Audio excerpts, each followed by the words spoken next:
हाँ तो नमस्कार प्यारा साथियों। बहुत दिनों से हम लोग साइंस के एंड सोशल साइंस के और मैथ के क्वेश्चंस को देख रहे थे, पर हिंदी और संस्कृत के क्वेश्चंस को हम नहीं देख रहे। तो मैंने इस वीडियो में हिंदी के क्वेश्चंस को लेकर के आया है और बिल्कुल हम लोग टोटल 60 क्वेश्चंस को आज देखेंगे, यानी 60 क्वेश्चंस को हम लोग देखेंगे। आप बोलो सर वीडियो बड़ा हो जाएगा, क्या करोगे? पढ़ना तो पड़ेगा जी। तो चलिए शुरू करते हैं, बहुत ही इंपॉर्टेंट है। इससे कम से कम 2-3 क्वेश्चन आपके एग्जाम में बनेंगे। मैं थोड़ा स्पीड करूंगा, 60 क्वेश्चन आई थिंक 15 से 20 मिनट में कर दूंगा। तो तमिल, मलयालम, तेलुगु, कन्नड़ भाषाएं ये कहाँ की है? तो ये सभी भाषाएं आप लोग अगर जानते हो तो कमेंट्स ज़रूर करना। मेरी हर क्वेश्चंस पर आप लोग कमेंट्स करना, ठीक है ना। तो ये दक्षिण भारत की भाषाएं हैं, तो ऑप्शन नंबर डी सही होगा। अगला क्वेश्चन है पानी उतारना मुहावरे का अर्थ क्या होता है? तो आप लोग पढ़े होंगे पानी उतारना मुहावरे का अर्थ क्या होता है ना। पानी उतरना मुहावरे का, पानी उतरना है, सॉरी उतारना नहीं उतरना है। पानी उतरना मुहावरे का अर्थ होता है शर्म ना रहना, ठीक है। पानी उतारना होता तो मतलब होता किसी को लज्जित कर देना, ठीक है ना। अगला क्वेश्चन है नागरी लिपि। नागरी लिपि शीर्षक निबंध के रचनाकार कौन है? ठीक है, तो आप लोग अगर जानते हो तो मुझे कमेंट्स करके ज़रूर बताइए। नागरी लिपि शीर्षक के निबंधकार तो गुणांकर मूले। मैंने वीडियो बना दिया है, मैंने एक ट्रिक दिया है जिस पर हमने ट्रिक से सारे लेखक के नाम और सारे कवि के नाम हमने बताए हैं। फिर भी मैं एक बार फिर से बता दूंगा, नए साल में अपडेट कर दूंगा, ठीक है ना। तो नागरी लिपि शीर्षक निबंधकार कौन है? गुणांकर मूले। कौन है जी? गुणांकर मूले इसका राइट आंसर होगा, ठीक है। अगले क्वेश्चन की ओर चलते हैं। अगला क्वेश्चन है कि हिंदी भाषा में वचन कितने होते हैं? ध्यान दीजिए, अगर आप संस्कृत पढ़ते होंगे तो संस्कृत में पढ़ा होगा एक वचन, द्विवचन और बहुवचन, ठीक है ना। 3 वचन होते हैं उसमें, एक वचन, द्विवचन और बहुवचन, ठीक है ना। लेकिन हिंदी में एक वचन होते हैं और बहुवचन। तो हिंदी में आप लोगों को वचन कितना चुनना है जी? 2 चुनना है। हिंदी में वचन कितने होते हैं? 2 होते हैं। अगला क्वेश्चन है कि नवग्रह शब्द किस समास का उदाहरण है? ध्यान दीजिए, आप लोगों को, आप लोग अगर समास नहीं पढ़े हो तो बहुत सारी चीज़ें मुझे पढ़ानी पड़ेगी। तो समास टोटल 6 होते हैं। समास कितने होते हैं? 6 होते हैं। संक्षिप्तीकरण ही समास कहलाता है और समास टोटल 6 होते हैं जी, ठीक है ना। और उसमें एक नवग्रह में कौन सा समास होता है? तो द्विगु समास होता है। जितना भी संख्यावाचक होता है, जैसे मैं कुछ बता देना चाहता हूँ आपको, नवग्रह हो गए, नवग्रह, ठीक है ना, नवरात्रि, चौराहा, चतुर्भुज, जितने भी संख्यावाचक, इससे हमको संख्या मालूम चले। जैसे नवरात्रि में हमें 9 पता, 9 चल रहा है ना, तो संख्यावाचक क्या होता है? द्विगु होता है। समास कितने होते हैं टोटल? जल्दी बताइए। समास 6 होते हैं। याद रहेगा ना जी? चलिए ठीक है। अब ये बुक से क्वेश्चन है, रोन नदी है ना, रोन नदी के किनारे बसा है, यानी कि रोन नदी के किनारे कौन सा शहर बसा है? तो ध्यान दीजिए, अवेन्यू शहर जो है वो रोन नदी के किनारे बसा है। ऑप्शन नंबर सी सही होगा। अगला क्वेश्चन है अज्ञेय। अज्ञेय का जन्म कब हुआ था? अज्ञेय का जन्म कब हुआ था? तो बुक से ये क्वेश्चन है। तो अज्ञेय का जन्म हुआ था 7 मार्च 1911 ईस्वी में। ऑप्शन नंबर ए सही होगा। अगला क्वेश्चन क्या है जी? अगला क्वेश्चन है अभिव्यक्त शब्द का निहित उपसर्ग क्या है? यानी अभिव्यक्त शब्द में कौन सा उपसर्ग है? तो देखिए, उपसर्ग आप लोग पढ़े होंगे, उपसर्ग या फिर ऑप्शन दिया गया है जी, काशी किसकी पाठशाला है? संस्कृति की, नृत्य की, नृत्य है ना, नर्तन की या फिर वादन की। तो जल्दी से हमारा राइट आंसर क्या हो जाएगा इसका? ऑप्शन नंबर ए, संस्कृति की पाठशाला है काशी। ऑप्शन नंबर ए सही होगा। अगला क्वेश्चन है मीनाक्षी मंदिर कहाँ स्थित है? देखिए, हिंदी का ये क्वेश्चन, हिंदी में एक क्वेश्चन पूछा गया, लगता है जीके का ये क्वेश्चन आ गया हो। तो मीनाक्षी मंदिर कहाँ है जी? तमिलनाडु में स्थित है मीनाक्षी मंदिर। ऑप्शन नंबर हमारा, चलिए ठीक है। हमारा जो ना, हमारा सब कुछ नोटिफिकेशन बंद करना पड़ेगा, बहुत ही ज़्यादा परेशानी होती है जी। अगला क्वेश्चन है लौट कर आऊँगा, लौट कर आऊँगा फिर पाठ की कौन सी विधा है? तो लौट कर आऊँगा फिर ये कौन सा है जी? ठीक है ना, तो ये हमारा कविता है। लौट कर आऊँगा फिर ये क्या है? कविता है। तो ऑप्शन नंबर हमारा ए सही होगा, ठीक है ना, एक ज़रूर। अगला क्वेश्चन है कि विशेषण के भेद होते हैं, ठीक है ना। विशेषण आप लोग, विशेषण अगर आप पढ़ोगे तो विशेषण टोटली 4 तरह के होते हैं।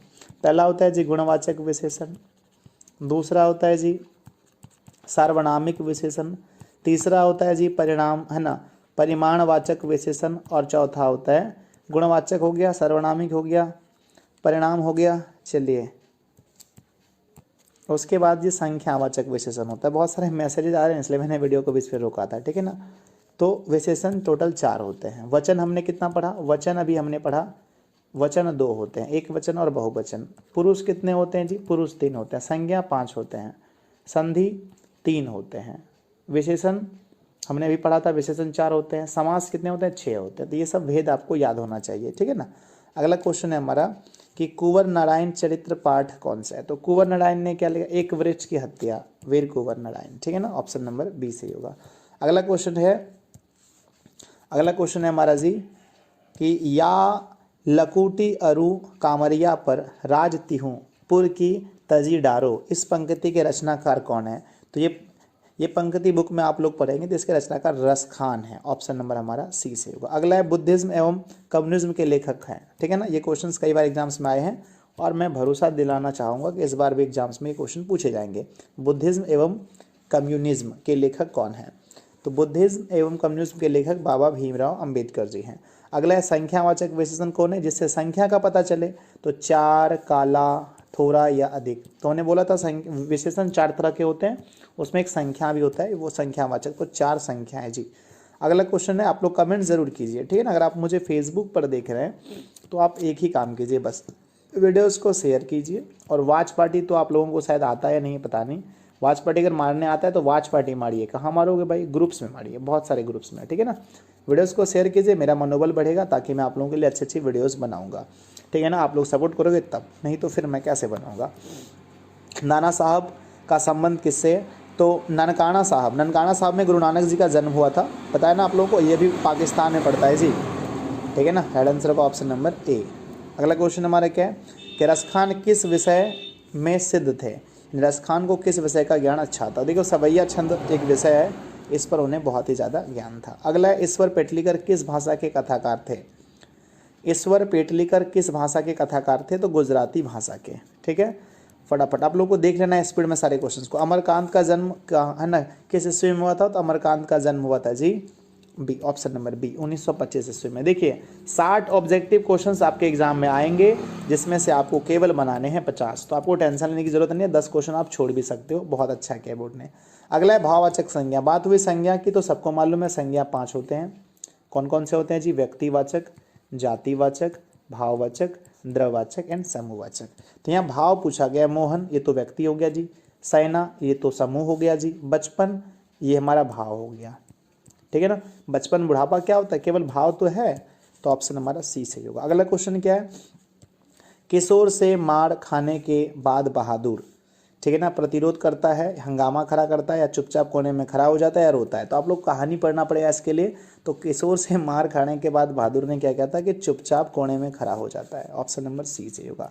अगला क्वेश्चन है, किस नदी के बांध के नीचे लक्ष्मी का घर था, ठीक है ना। ये हमारी ये जो है ना किस, ये भी बुक से क्वेश्चन है हमारा, ठीक है। तो उसका देवी नदी के नीचे लक्ष्मी का बांध के नीचे, सॉरी किस नदी के बांध के नीचे, तो देवी नदी के, है ना, ऑप्शन नंबर हमारा डी से होगा। अगला क्वेश्चन है हमारा 24, कथक नृत्य के पर्याय माने जाते हैं। तो कथक नृत्य मतलब किसके, मतलब इसका जन्म किसने दिया, यानी इसको ज़्यादा बढ़ावा किसने दी। तो पंडित बिरजू महाराज, ठीक है ना, पंडित बिरजू महाराज। भाववाचक संज्ञा का उदाहरण नहीं है। तो भलाई भाव है जी, दूध तो द्रव हो गया, तो ये हमारा उदाहरण नहीं होगा। क्या पूछा था हमसे कि उदाहरण नहीं है। तो भलाई, सुंदरता, अच्छाई, ये सारे के सारे क्या है, हमारे भाव हैं। पर दूध हमारा भाव नहीं है, दूध हमारा द्रव है। क्या है जी, द्रव है। आप लोगों को मालूम है सबको ना, द्रव है, ऑप्शन नंबर बी से होगा। अगला क्वेश्चन नंबर 26, जीत जीत मैं निरखत हूँ पाठ के केंद्र में है। यानी जीत जीत मैं निरखत हूँ, ये पंडित बिरजू महाराज का है, आप लोगों को मालूम ही होगा। और इसका जो मुख्य केंद्र है, वो जो सेंटर ऑफ पॉइंट है, पॉइंट ऑफ सेंटर है, वो क्या है, option number C, Birju Maharaj जी हैं, ठीक है। अगला क्वेश्चन है, अज्ञ ने सूत्रपात किया, यानी अग्र है ना, अज्ञ ने किसका सूत्रपात किया था। तो अज्ञ ने जो है प्रयोगवाद का सूत्रपात किया था, ये पूछा जाता है एग्जाम में। स्वर संधि का उदाहरण कौन सा है। संधि की बात हुई तो थोड़ा सा हम लोग इस पर चर्चा कर लें जी, जी हाँ कर लेते हैं। तो ध्यान दीजिए, संधि जो है टोटल 3 तरह के होते हैं। आप बोलोगे सर कौन कौन, स्वर संधि, व्यंजन संधि और विसर्ग संधि। ये पूछे जाएंगे आपसे। संधि कितने तरह के, आपको आंसर मार के आना है 3। अब ये पूछे जाए स्वर संधि कितने तरह के, तो 5। कौन कौन सी। सबसे पहले हो जाएगा आपका सबसे फर्स्ट हो जाएगा आपका वृद्धि नहीं जी, फर्स्ट में वृद्धि नहीं होता है। पहला में आज आपका हो जाएगा नंबर 1 में दीर्घ स्वर संधि, दूसरा हो जाएगा वृद्धि स्वर संधि, तीसरा हो जाएगा गुण स्वर संधि, चौथा हो जाएगा यन स्वर संधि, पांचवा हो जाएगा आयादी स्वर संधि। तो ये आपसे नहीं पूछेगा, बस पूछेगा कि स्वर संधि कितने तरह के होते हैं। संधि 3 तरह के, स्वर संधि 5 तरह के, ठीक है ना। चलिए जी, स्वर संधि का उदाहरण राम अवतार, तो राम जोड़ अवतार, यही तो हो गया स्वर संधि, ऑप्शन नंबर ए, ठीक है ना। अच्छा, यहाँ ऑप्शन है परमानंद, परम जोड़ आनंद, ये भी स्वर संधि है। कविंद्र, कवि जोड़ इंद्र, ये भी स्वर संधि है। सभी है जिनमें से, सभी स्वर संधि है, क्योंकि स्वर स्वर का मेल हो रहा है इसमें, या फिर तो ऑप्शन नंबर डी। अगला क्वेश्चन है मदन है, मदन किसका बेटा है जी? सोफर का बेटा, सेन साहब का बेटा, किरानी का बेटा, सेन साहब के मित्र का बेटा। तो आप लोग मदन वाला वो आप लोग पढ़ोगे 20 के दांत, उसमें पता चलेगा आपको कि किरानी का बेटा था, ठीक है। अगला क्वेश्चन है अन्य पुरुष भेद है। तो हमने पढ़ा था कि पुरुष 3 तरह के होते हैं भाई, पुरुष 3 तरह के होते हैं। तो अन्य पुरुष किसका अंग है? तो अन्य पुरुष किसका भेद है? तो वो ऑप्शन नंबर डी भाववाचक, ये सर्वनाम है जी, सर्वनाम, ठीक है ना। सर्वनाम, सर्वनाम, अब बात हुई सर्वनाम की तो हम बात कर लेते हैं। संज्ञा के बदले जिसका प्रयोग किया जाए उसको सर्वनाम कहते हैं। सर्वनाम कितने तरह के होते हैं? 5 प्रकार के? नहीं, सर्वनाम 6 तरह के होते हैं। सर्वनाम 6 तरह के होते हैं, ठीक है ना। देखिए मुझे याद है कि नहीं, मैं लिख देता हूँ। पुरुषवाचक सर्वनाम, निजवाचक सर्वनाम, निश्चयवाचक सर्वनाम, अनिश्चयवाचक सर्वनाम, है ना, प्रश्नवाचक सर्वनाम, प्रश्नवाचक सर्वनाम और संबंधवाचक सर्वनाम। टोटल 6 तरह के होते हैं, ठीक है ना। उसमें से ये हमारा सर्वनाम है, एक भावपर का सर्वनाम है, ठीक है ना। अन्य पुरुष सर्वनाम का अंग है। अगला है जी, पंडित बिरजू महाराज को गंडा बांधा था किसने? पंडित बिरजू महाराज को गांडा किसने बांधा था? तो उसके पिताजी ने उसको गांडा बांधा था। अगला है लौट कर आऊँगा फिर, पाठ के लेखक कौन है?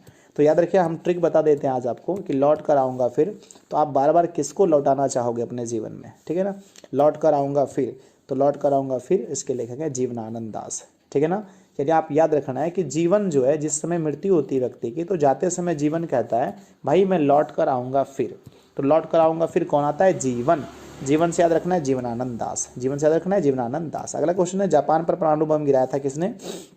तो देखिए भाई, ये बहुत ही बुरा किया था, अमेरिका वालों ने जापान पर परमाणु बम गिरा दिया था। जापान के कहाँ पर? आप बोलोगे सर हिरोशिमा में। कहाँ पर जी?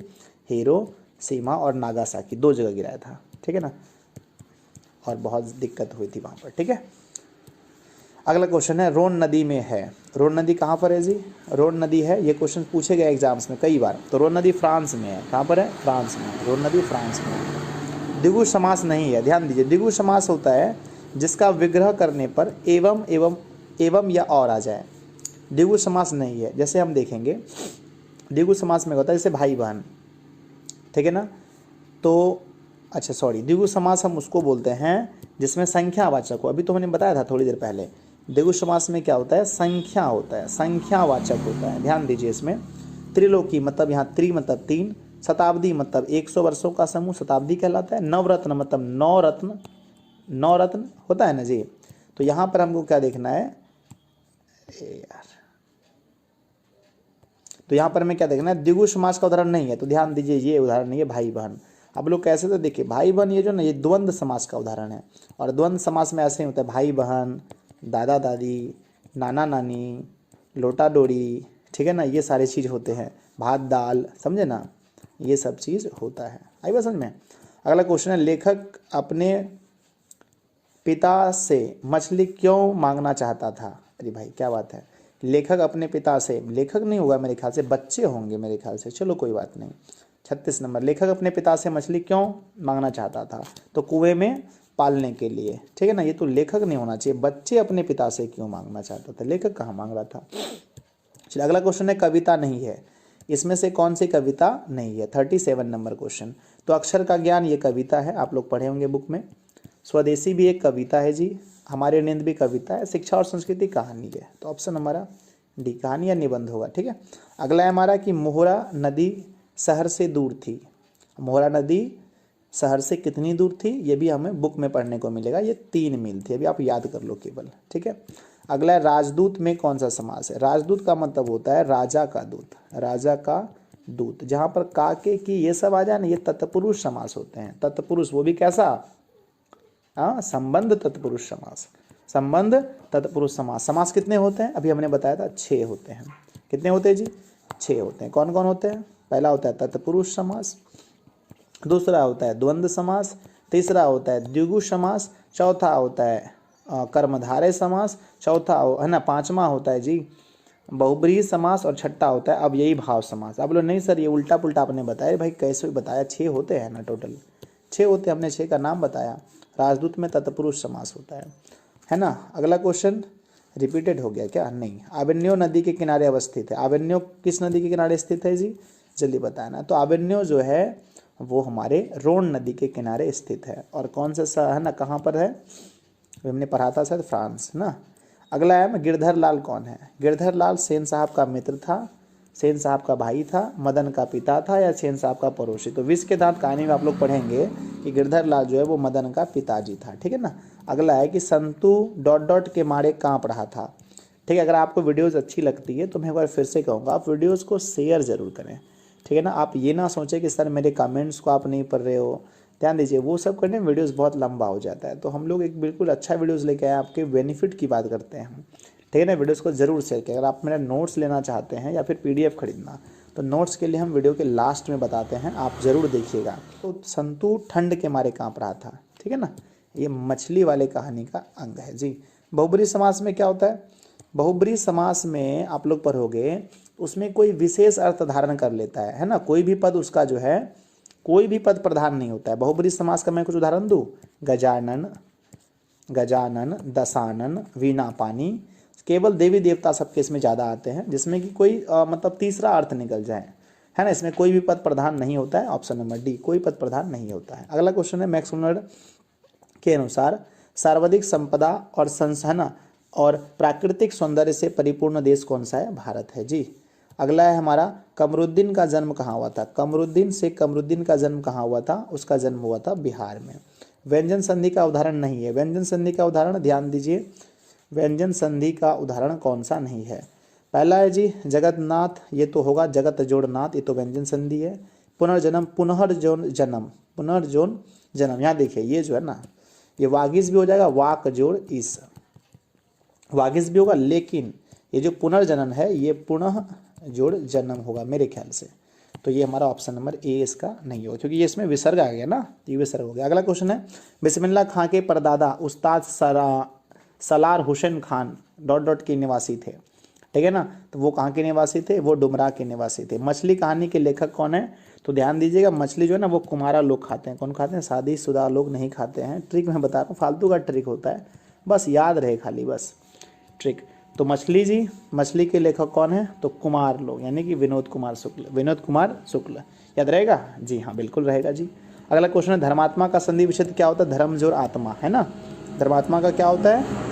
क्या होता है? जल्दी कमेंट्स करके बताइए। धर्म जोड़ आत्मा बराबर होता है धर्मात्मा। ये दीर्घ स्वर संधि है। क्या है? दीर्घ स्वर संधि है। संधि कितने तरह के होते हैं? 3 तरह के। संधि कितने तरह के? 3 तरह के। स्वर संधि कितने तरह के? 5 तरह के। पढ़ाए ना जी? चलिए बहुत बढ़िया। अगला क्वेश्चन है जन्म से ही पागल थी कौन? आप लोग पढ़ेंगे तो मंगू जन्म से ही पागल थी। निबंध कौन सा है? 51 नंबर क्वेश्चन। इसमें निबंध कौन सा है? तो परंपरा का मूल्यांकन एक निबंध है जी।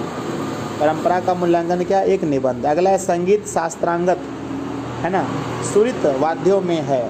संगीत शास्त्रांगत सुरित वाद्यों में किसका नाम आता है? तो शहनाई उसका नाम आता है जी, ठीक है ना। शुद्ध शब्द कौन सा है? जल्दी बताइए। उत्कर्ष, देखिए ये सिद्ध है। ये सारे रोशन गलत हैं, ठीक है ना। फिर से मैं देखना चाहता हूँ एक बार जी। 53 नंबर क्वेश्चन पूछा गया है, शुद्ध शब्द है उत्कर्ष, ठीक ही लग रहा है, दुर्गा होता है ना उत्कर्ष में। आकांक्षा थे तो वैसे ही गलत है। कर्तव्य, कर्तव्य ये भी तो ठीक लग रहा है जी, ठीक है ना। तो शुद्ध शब्द कौन सा है? कर्तव्य, ठीक है ना। मेरे ख्याल से ऑप्शन नंबर हमारा ए ही सही होगा, रोशन ही सही है। रोशन, रोशन, रोशन, ठीक है ना, ये सही है। इसमें थोड़ा सा मिस्टेक है, ऑप्शन नंबर ए। मेरे ख्याल से कर्तव्य ऐसे होना चाहिए ना, कर्तव्य, ठीक है। तो इसीलिए शुद्ध शब्द होगा ए।